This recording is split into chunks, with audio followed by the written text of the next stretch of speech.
ஒரு சின்ன ஊரில் பாண்டிச்சேரியில் ஒரு சட்டமன்ற உறுப்பினராக நான் இருந்தேன். அங்கெல்லாம் உங்களுக்கு தெரியும், ஒரு கவுன்சிலர் அளவுக்கு தான் அந்த ஓட்டு அங்கெல்லாம் இருக்கும். அங்கெல்லாம் இருந்துட்டு எனக்கு இங்கே ஒரு வாய்ப்பு கொடுத்து இன்னைக்கு நான் ஒரு அமைச்சராக இருக்கிறேன்னா அவரை தவிர வேற யாராலையும் அதை செய்ய முடியாது. இங்கே நீங்கள் பார்த்தீங்கன்னா எனக்கு பின்னாடி எல்லாம் சட்டமன்ற உறுப்பினர்கள்லாம் இருக்கிறாங்க. துணை சபாநாயகர் பார்த்தீங்கன்னா நில்லுன்னு சொல்லும்போது, எலெக்ஷனில் நில்லுன்னு சொல்லும்போது, ஆனால் என்கிட்ட வெறும் 75,000 ரூபா தானே இருக்குதுன்னாரு.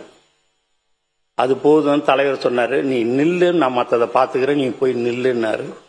நின்று இன்னைக்கு துணை சபாநாயகரா அவர் வந்துட்டார். நைட்டு 1:30 மணிக்கு முசிறி தொகுதியில் ஃபோன் அடித்தேன் விக்னேஷுக்கு. நைட்டு 1:30 மணிக்கு காலையில் வான்னு சொன்னேன். தலைவர் அவரை அறிவித்தார். அவரு இன்னைக்கு ஒரு சட்டமன்ற உறுப்பினர். திண்டுக்கல் மாவட்டத்தில் யார் யாரோ சீட்டு கேட்டாங்க. அங்கே ஒன்றிய நகரத்தில் ரொம்ப நாள் இருக்கிறாங்கல்ல, அவங்களுக்கு சீட்டு கொடுக்காம ஏன் அவங்களுக்கு கொடுக்கணும்னு நினைக்கிறேன் அப்படின்னாரு. இல்லை, யாருமே பண வசதி இல்லைன்றாங்கன்ட்டு. டெபாசிட்டுக்கு மட்டும் பணம் இருந்தால் போதும், நீ அங்கே இருக்கிற ஆளுக்கு நீ ஒன்றியத்துக்கே விடுன்னு சொன்னார். அவர் சென்ட்ரிங் வேலையெல்லாம் ஒரு நாளைக்கு அவருடைய கூலியே 1000 ரூபா 1500 ரூபா தான் கிடைக்கும். அவர் அண்ணா எனக்கு என்னண்ணே, எனக்கு வேணாண்ணே அப்படின்னாரு. இல்லை, தலைவர் சொல்கிறாரு உனக்கு கொடுக்க சொல்லி கொடுத்தாச்சுன்னாரு. அவரும் இன்னைக்கு ஒரு சட்டமன்ற உறுப்பினராக வந்துருக்காரு.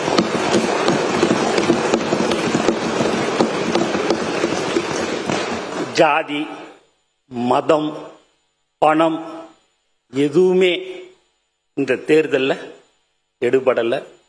அவர் ஒருத்தருடைய முகத்துக்கோசம் நாங்கள் எல்லாம் இன்னைக்கு ஜெயிச்சு இன்னைக்கு ஒரு அமைச்சரா ஒரு சட்டமன்ற உறுப்பினராக நாங்கள்லாம் இருக்கிறோம்.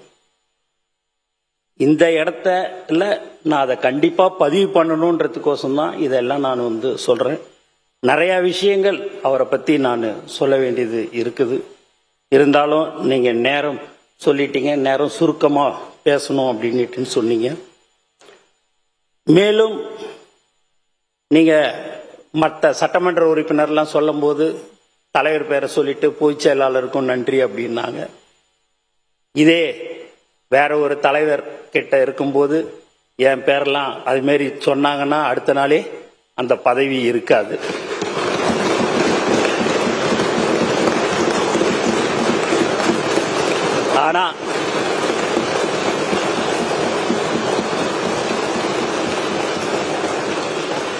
ஆனா எனக்கு சொல்லும் போதே அந்த பேரை சொல்லும் போது, என் பேரை சொல்லும் போதே நான் அப்படி ஒரு பயப்படுவேன். நான் என்னைக்கு 28 29 வருஷத்துக்கு முன்னாடி எங்க தலைவரை நான் பார்த்தனோ அந்த பதட்டம் இன்னைக்கும் இப்பயும் எனக்கு இருந்துகினே இருக்கும்.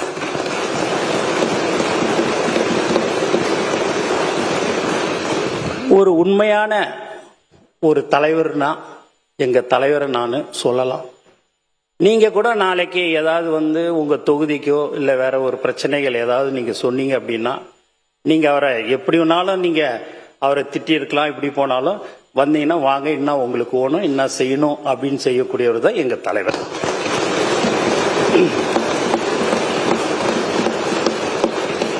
ஒரு நேரத்தில் ஏன்டா இவர் அரசியலுக்கு வந்தாருன்னு நான் நினைப்பேன். ஏன் அப்படின்னு பார்த்தீங்கன்னா, இந்த யூடியூப்ல கடந்த 2 வருஷம் 2.5 வருஷமா அவரை திட்டாத திட்டில்லை. 1 சீட்டு வாங்குவாரா, 2 சீட்டு வாங்குவாரா, 5%, 3%, 7%, இப்படியா எல்லாரும் இலக்காரமா எல்லாருமே பேசினாங்க. அதுலயும் இந்த யூடியூப்ல டிவில வாடகை வாயெல்லாம் இருக்குது. அந்த வாய் என்ன பேசணுமோ அவ்வளவும் பேசும். நான் கடந்த 28 வருஷமா 27 29 வருஷமா யாராவது ஏதாவது சொன்னாங்கன்னா, படத்தை பத்தி சொன்னாங்களும் கூட ஏதாவது சொன்னா அதெல்லாம் விட்டுட்டு போனேன். 10 பேர் சொல்றாங்க, அதுல 11 நினைச்சிங்க, அதெல்லாம் விட்டு போங்க, அதெல்லாம் ஏன் கண்டுக்கிறீங்க அப்படின்னு.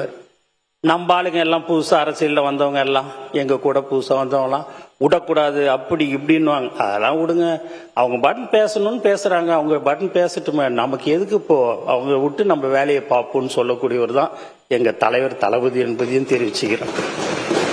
அப்போ நான் அதை நினைப்பேன், இப்படியெல்லாம் அவரை சொல்கிறாங்க, மக்களுக்கோசமும் எங்களுக்கோசமும் அதையெல்லாம் பொறுத்து கொண்டு பரவாயில்ல யார் எப்படி பேசினாலும்ட்டுன்னு நானும் சார் இது மாதிரி பெரிய பெரிய கட்சியெல்லாம் கூட்டணி வச்சிருக்கிறாங்க, நம்மளும் கூட்டணியில் தனியாக நிற்கிறோம் அப்படின்ட்டு தைரியமா தில்லா தனியாக சிங்கிளாக நிற்போம், கண்டிப்பாக நம்ம ஜெயிப்போம், அதில் எந்த வித மாற்று கருத்தும் இல்லை. நீ எதுக்கு, நீ உனக்கே பயமா இருக்குதா அப்படின்னு என்னை கேட்டேன். பயப்படல சார், நான் பயப்படல, இருந்தாலும் ஒரு பயம் எனக்குள்ளார ஒன்று இருக்குது. நீங்க எப்படியாவது இந்த முதலமைச்சரா நீங்க ஆகணும். உச்சத்தில் இருக்கும்போதே நான் என்னுடைய மக்கள், தமிழ்நாட்டு மக்கள் என்னை உச்சத்தில் வச்சாங்க. அப்படி வச்சிருக்கும் போது அந்த உச்சத்தில் இருக்கும் போதே நான் விட்டுட்டு அரசியலுக்கு வரணும்னு தான், மக்களுக்கு சேவை செய்யணுன்றது எண்ணம் தான் எனக்கு இருக்குதே ஒழிய, நான் ரிட்டையர்ட் ஆன பிறகு நான் அரசியலுக்கு வர்றதுக்கெல்லாம் எனக்கு விருப்பம் இல்லை.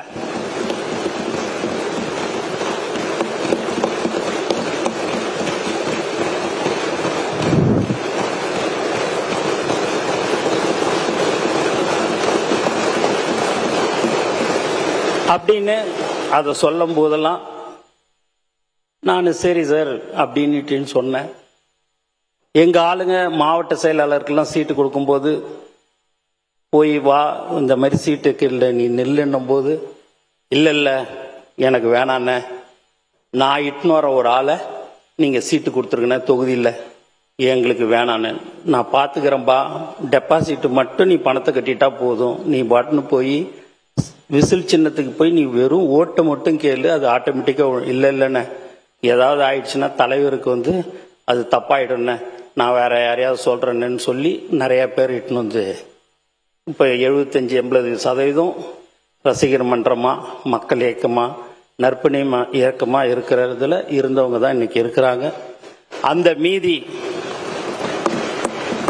20% எங்களுடைய மாவட்ட செயலாளர்கள் இவங்களுக்கெல்லாம் சீட்டு கொடுங்க அப்படின்னு சொல்லி சொன்னாங்க, கொடுத்தோம்.